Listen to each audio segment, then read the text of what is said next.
자, 12월 13일 수요일자 노준엽의 날마다 성경.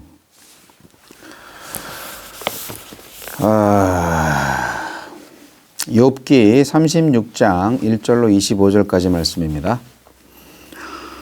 엘리후가 말을 이어 이르되 나를 잠깐 용납하라. 내가 그대에게 보이리니 이는 내가 하나님을 위하여 아직도 할 말이 있음이라. 내가 먼 데서 지식을 얻고 나를 지으신 이에게 의를 돌려보내리라. 진실로 내 말은 거짓이 아니라 온전한 지식을 가진 이가 그대와 함께 있느니라. 하나님은 능하시나 아무도 멸시하지 아니하시며 그의 지혜가 무궁하사 악인을 살려두지 아니하시며 고난받는 자에게 공의를 베푸시며 그의 눈을 의인에게서 떼지 아니하시고 그를 왕들과 함께 왕좌에 앉히사 영원토록 존귀하게 하시며 혹시 그들이 족쇄에 매이거나 환난의 줄에 얽혔으면 그들의 소행과 악행과 자신들의 교만한 행위를 알게 하시고 그들의 귀를 열어 교훈을 듣게 하시며 명하여 죄악에서 돌이키게 하시나니 만일 그들이 순종하여 섬기면 형통한 날을 보내며 즐거운 해를 지낼 것이요 만일 그들이 순종하지 아니하면 칼에 망하며 지식 없이 죽을 것이니라. 마음이 경건하지 아니한 자들은 분노를 쌓으며 하나님이 속박할지라. 또 도움을 구하지 아니하나니 그들의 몸은 젊어서 죽으며 그들의 생명은 남창과 함께 있도다. 하나님은 곤고한 자를 그 곤고에서 구원하시며 학대당할 즈음에 그의 귀를 여시나니 그러므로 하나님이 그대를 환난에서 이끌어내사 좁지 않고 넉넉한 곳으로 옮기려 하셨은즉 무릇 그대의 상에는 기름진 것이 놓이리라. 이제는 악인의 받을 벌이 그대에게 가득하였고 심판과 정의가 그대를 잡았나니 그대는 분노하지 않도록 조심하며 많은 뇌물이 그대를 그릇된 길로 가게 할까 조심하라.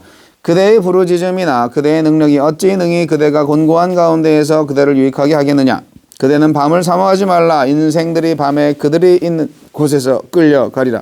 삼가 악으로 치우치지 말라. 그대가 환난보다 이것을 택하였느니라. 하느님은 그의 권능으로 높이 계시나니 누가 그같이 교훈을 베풀겠느냐. 누가 그를 위하여 그의 길을 정하였느냐. 누가 말하기를 주께서 불의를 행하셨나이다 할 수 있으랴. 그대는 하느님께서 하신 일을 기억하고 높이라. 잊지 말지니라. 인생이 그의 일을 찬송하였느니라.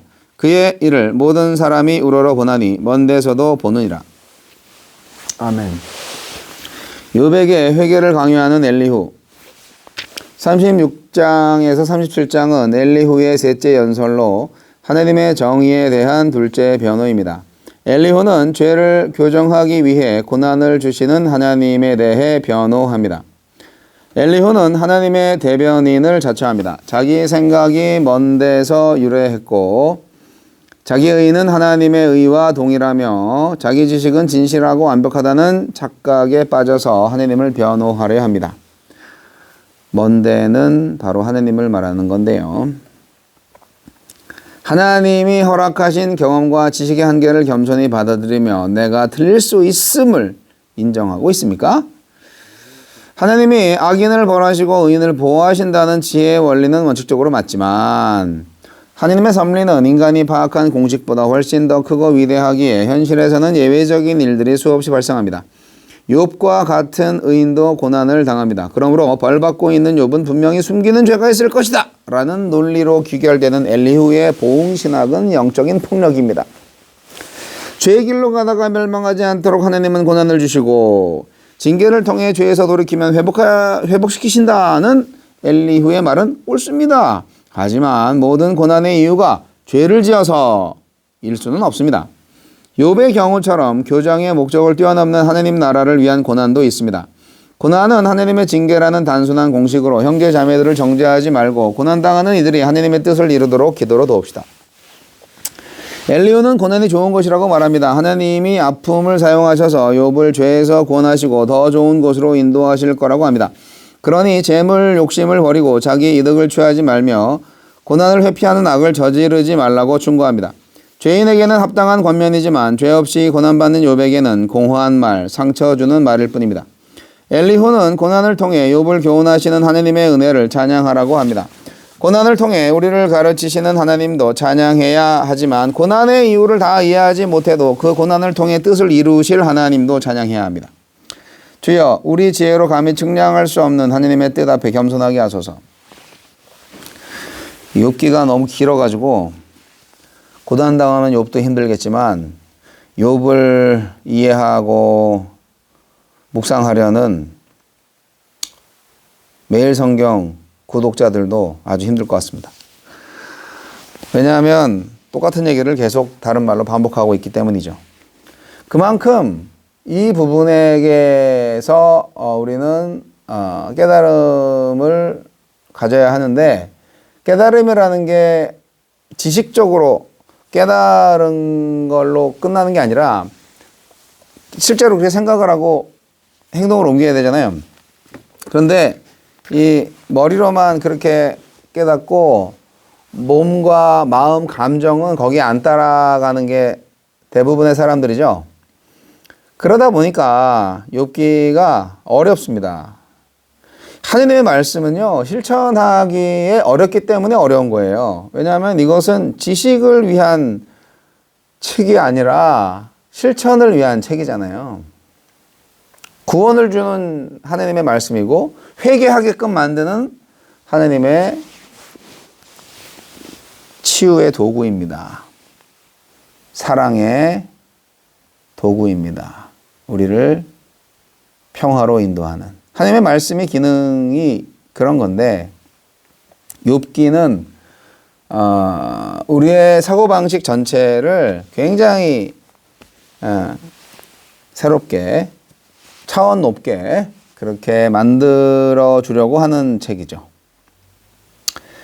자, 보세요. 엘리후가 자기가 제일 지혜로운 자라고 스스로 착각을 해가지고 자신의 지혜의 정수를 욥에게 가르쳐 주려고 합니다. 그래서 잠깐 시간을 내달라고 요청하죠. 나를 잠깐 용납하라, 뭐 이렇게 얘기를 하는 건데요. 그래서 뭐 정말 엘리후의 제3의 지혜가 뭘까? 그렇게 궁금증을 자아내는 데는 성공을 했습니다. 예, 자신의 지혜의 출처가 어디냐? 먼 데서 왔다. 먼 데가 뭐 하나님이겠죠. 예, 그러니까 뭐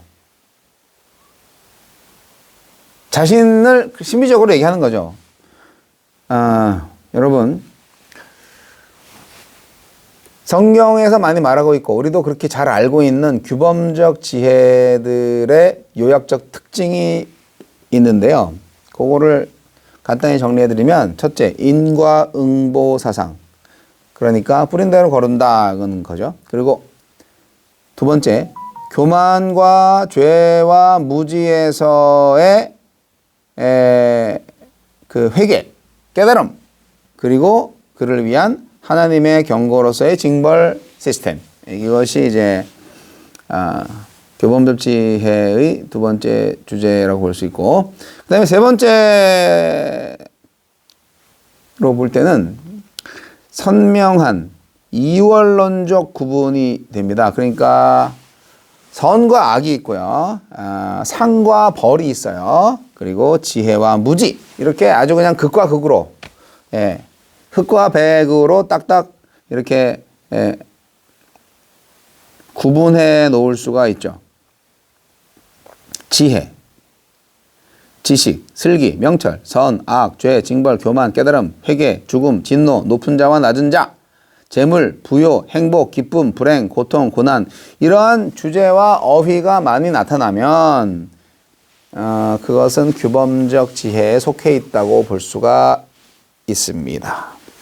대부분 우리는 규범적 지혜에 속해 있어요. 이제까지 그래왔고. 그래서 우리가 욥기를 많은 사람들이, 목사님들 포함해서 해석 불가, 그래서 욥기를 피해왔죠. 네. 껍데기식으로만 알았는데 이렇게 욥기의 숲속으로 쭉 들어가 보니까 욥기 자체가 너무 고통스러워요.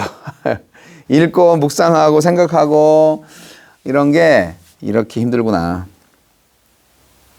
그렇기 때문에 욥기에서는 방금 언급한 단어들로 표현하거나 또 해석하려고 하면 안 됩니다. 반성적 지혜에서는 그런 단어들이 많이 나타나지 않습니다. 하나님은 악인을 징벌하고 의인을 구원하십니다. 맞아요. 예. 규범적 지혜에서는 맞습니다. 그리고 구원을 위해서 고통을 주셨기 때문에 그 고통을 잘 받고 이제 귀가 열릴 것이다. 뭐 그 말도 맞아요. 규범적 지혜 안에서는. 그리고 그러기 때문에 불평하지 말고 하나님을 높이라. 이런 논리의 엘리후의 말은 정말 지당하신 말씀입니다. 예, 저도 그렇게 설교했고요. 저도 그렇게 생각해요. 고난 당하고 있는 사람한테 그런 식으로 많이 너 하나님과의 관계가 어때? 그게 왜 안 이루어진다고 생각해? 하나님과의 관계가 정말 하나님과의 소통이 정말 잘 되고 있어 지금? 뭐 그렇게 제가 추궁을 하면 상대방은 네 제가 요즘 기도 생활을 많이 안 했죠. 제가 죄가 많아서 그런가 봐요. 뭐 이렇게 이제 들어가는 거죠. 그래 인내하고 참고 견뎌. 그러면 좋은 날이 올 거야. 이렇게 했죠. 근데 욥의 경우는 다르다 이거죠. 욥의 경우는 달라요. 예. 그래서 욥의 신학을 우리가 제대로 공부해야 합니다. 욥이 회개할 필요가 있습니까? 네. 욥기에서의 욥은 회개할 필요가 없습니다. 욥이 하나님한테 막 따지고 막 이러는 게 하나님 입장에서 불쾌한 건가요? 제가 생각할 때는요. 욥은 그 누구보다도 하나님을 믿고 하나님과 친밀한 관계를 유지하고 있는 사람입니다. 그래서 하나님한테 따지고 나는 죄 없는데 왜 고난을 주시냐고 막 그렇게 하고 그 다음에 나한테 죄 있다고 하는 나를 그래서 나한테 회개하라고 하는 너희들이 무식한 거야. 너희들이 잘못한 거야. 그렇게 반박할 수 있는 욥. 네. 그런 것이 욥기에서 우리가 볼 수 있어야 합니다. 우리의 목표는 뭐냐? 우리가 가야 할 길은 뭐냐?